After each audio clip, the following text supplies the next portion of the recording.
स्वागत है आप सभी का चाणक्य नीति के 17वें अध्याय में।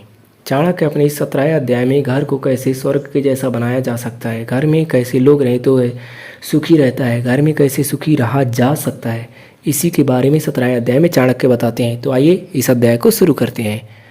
चाणक्य कहते हैं, जिन व्यक्तियों ने गुरु के पास बैठकर विद्या का अध्ययन नहीं किया, केवल पुस्तकों से ही ज्ञान प्राप्त किया है, वह विद्वान लोगों की सभा में उसी तरह सम्मान प्राप्त नहीं करते जिस प्रकार दुष्कर्म से गर्भ धारण करने वाली स्त्री का समाज में सम्मान नहीं होता।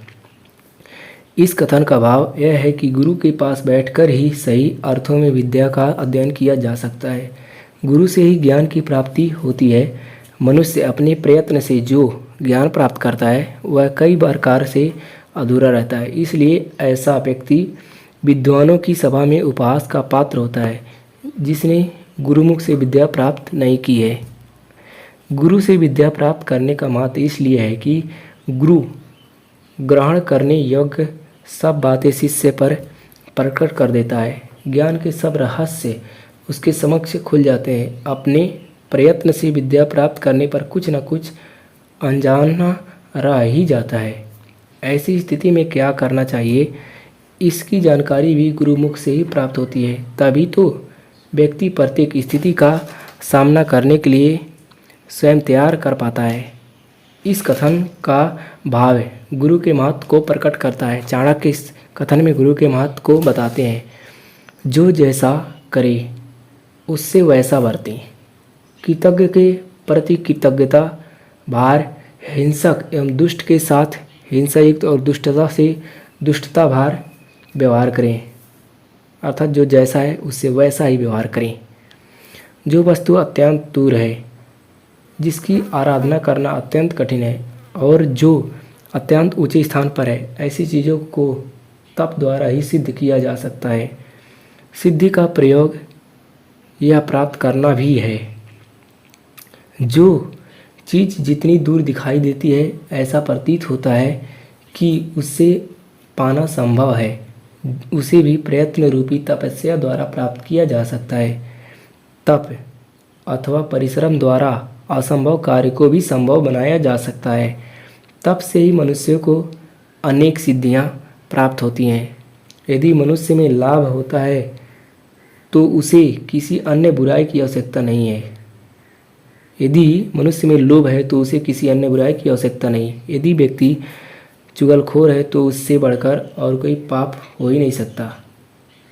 यदि उसके जीवन में सत्यवादिता, सत्य आचरण आदि गुण है तो उसे तप करने की क्या आवश्यकता। यदि मनुष्य का मन पवित्र है तो विभिन्न तीर्थों पर जाकर वहाँ स्नान करने से क्या लाभ। यदि मनुष्य में प्रेम है तो उसे अन्य गुणों की क्या आवश्यकता। यदि संसार में उसका यश फैल रहा है तो उसे अन्य किसी आभूषण की क्या आवश्यकता।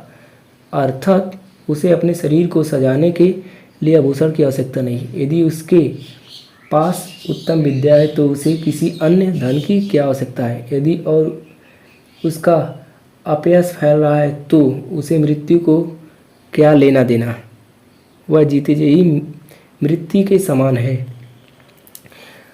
समुद्र शंख का पिता है, लक्ष्मी जन्म भी समुद्र में हुआ है, अर्थात वह शंख की बाण है। शंख चंद्रमा के समान चमकता है। इतने पर भी यदि कोई शंख बजाकर भीख मांगता है तो यही समझना जाना चाहिए कि दान दिए बिना मान सम्मान नहीं होता। बहुत से साधु लोग शंख बजाते हुए भिक्षा मांगते फिरते हैं। इससे ही प्रतीत होता है कि शंख ने दान देने जैसा सत्कर्म नहीं किया। अर्थात व्यक्ति अच्छे कुल में उत्पन्न होने और अनेक गुणों से संपन्न होने पर भी दान आदि अच्छे कर्म यदि नहीं करता तो उसे भी यश और सुख की प्राप्ति नहीं होती। इसलिए प्रत्येक व्यक्ति का कर्तव्य है कि वह अच्छे कुल में उत्पन्न होने पर भी दान आदि शुभ कार्य करता रहे। शक्तिहीन व्यक्ति, सज्जन, निर्धन ब्रह्मचारी, रोगी देवार्चना करने वाला और बूढ़ी स्त्री पवित्रता बन जाती है। यहाँ यह कहा गया है, चाणक्य का भाव है कि व्यक्ति विवशता से कारण ही अपना स्वरूप बदल लेता है। वस्तुतः वह वैसा होता नहीं है। बलवान व्यक्ति को सज्जनता का व्यवहार करना चाहिए। प्रभु की भक्ति तो मनुष्य का स्वाभाविक कर्तव्य है, परंतु जब कोई रोगी होने पर ही प्रभु का नाम लेता है तो यह उसकी व्यवस्था होती है। इसी प्रकार यदि सुंदर रूपवती यौन से भरपूर स्त्री पतिव्रता धर्म का पालन करती है तो वह उसकी विशेषता मानी जाएगी। वृद्ध स्त्री पतिव्रता होने के अलावा कर भी क्या सकती, यह उसकी व्यवस्था होती है, विशेषता नहीं। अन्न और जल के सम्मान कोई श्रेष्ठ नहीं, द्वादशी के समान कोई श्रेष्ठ तिथि नहीं, गायत्री से बढ़कर कोई मंत्र नहीं और माता से बढ़कर कोई देवता नहीं। चाणक्य का कहना है कि भूखे व्यक्ति को भोजन और प्यासे को जल पिलाने के समान कोई श्रेष्ठ दान नहीं। उनका विचार है कि द्वादशी को किया हुआ पुण्यकर्म अधिक फल देने वाला होता है। गायत्री को सर्वश्रेष्ठ मंत्र माना गया है। गायत्री को सिद्ध कर लेने पर व्यक्ति के सभी मनोरथ पूर्ण हो जाते हैं। इसी प्रकार सबसे बढ़कर माता सम्मान की पात्र है। उसका स्थान देवताओं से भी ऊंचा है, क्योंकि वह मनुष्य को जन्म देने वाली है। माता ही संतान को प्रत्यक्ष और परोक्ष रूप से संस्कारित करती है। संस्कार ही मनुष्य के जीवन का आधार है।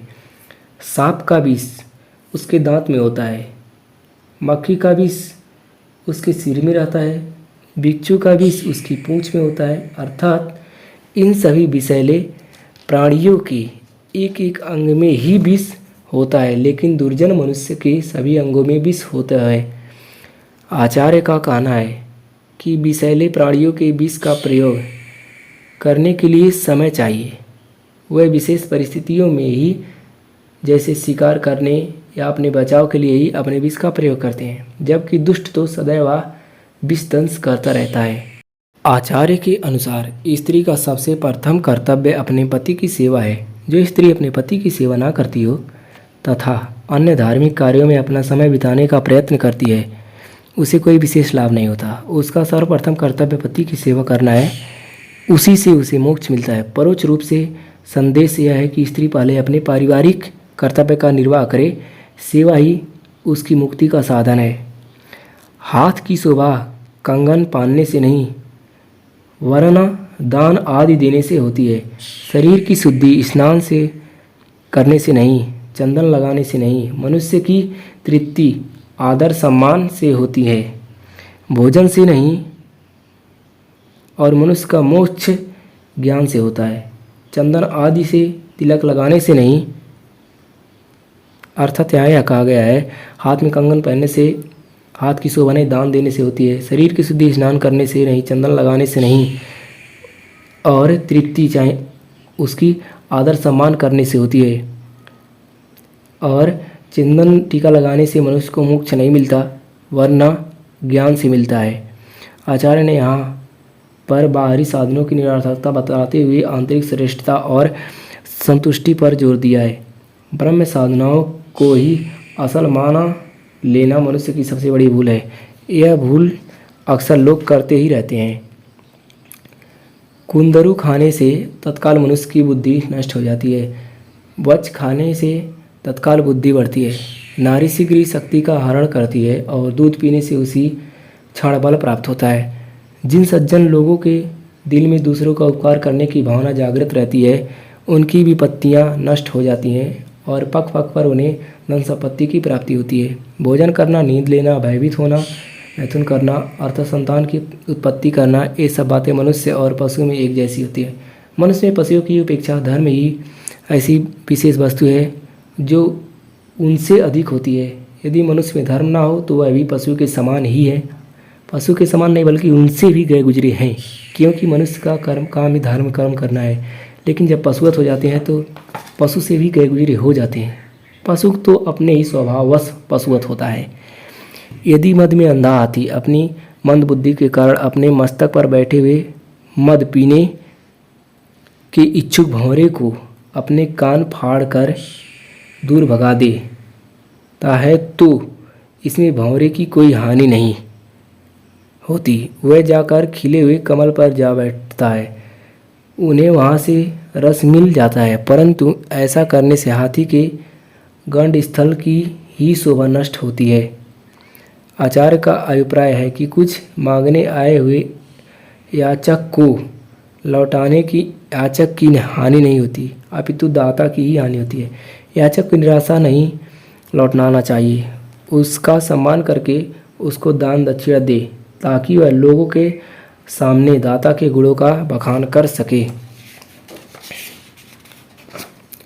राजा, वेश्या, यमराज, अग्नि, चोर, बालक, याचक और ग्रामीणों को सताने वाले ये आठों बड़े ही कठोर होते हैं। ये दूसरों के दुष्ट एवं कष्टों को नहीं समझते। संकेत है कि इनसे बचकर ही रहना, अर्थात राजा, वैसे यमराज, अग्नि, चोर, बालक, याचक आदि लोगों के चाहे कष्टों को नहीं समझते। ये सिर्फ अपने स्वार्थ के लिए ही कार्य करते रहते हैं, इनसे बचकर ही रहना चाहिए। किसी अत्यंत बूढ़ी स्त्री को, जिसकी कमर बुढ़ापे के कारण झुक गई थी, देखकर कोई युवक व्यंग करते हुए पूछने लगा कि हे वृद्धे, नीचे क्या ढूंढ रही हो? क्या पृथ्वी पर तुम्हारी कोई चीज़ गिर पड़ी है? तुम्हारा कुछ खो तो नहीं गया? उस व्यंग को सुनकर बूढ़ी औरत ने कहा कि अरे मूर्ख, तू नहीं जानता कि मेरा जीवन रूपी मोती खो गया है, मैं उसी को ढूंढ रही हूँ।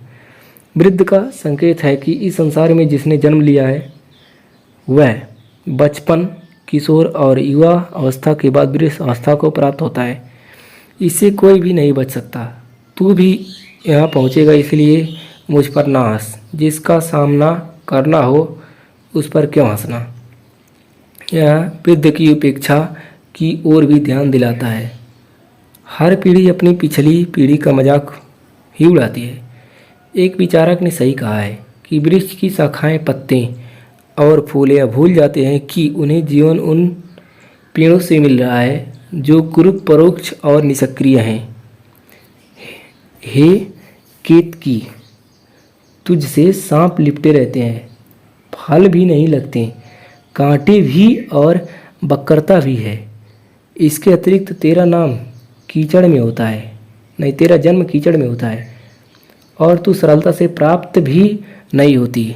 इतना सब कुछ होने पर भी तेरे में जो गंध है वह सब प्राणियों को मोह लेती है। आचार्य का कहना है, व्यक्ति में यदि एक भी श्रेष्ठ गुण है तो उसमें सारे द्वेष सहज ही छुप जाते हैं।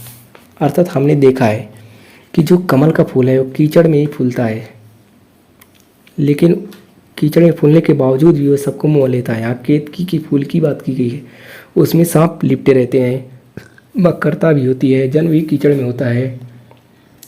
इतना सब होने के कारण भी अर्थात इतना अवगुण है, लेकिन उसमें एक गुण है कि उसमें सुगंध है जो सभी को मोह लेती है। वही उसकी गुण है, उसी से उसकी पहचान है। अर्थात हमारे अंदर चाहे जितने भी गुण, लेकिन एक सद्गुण होना ही चाहिए। दोस्तों, चाणक्य नीति का 17वां अध्याय और संपूर्ण चाणक्य नीति यहीं पर समाप्त होता है। दोस्तों, यह वीडियो आप सभी को कैसा लगा मुझे कमेंट में ज़रूर बताएं और पूरा वीडियो देखने के लिए डिस्क्रिप्शन में दिए गए लिंक पर क्लिक करें। धन्यवाद।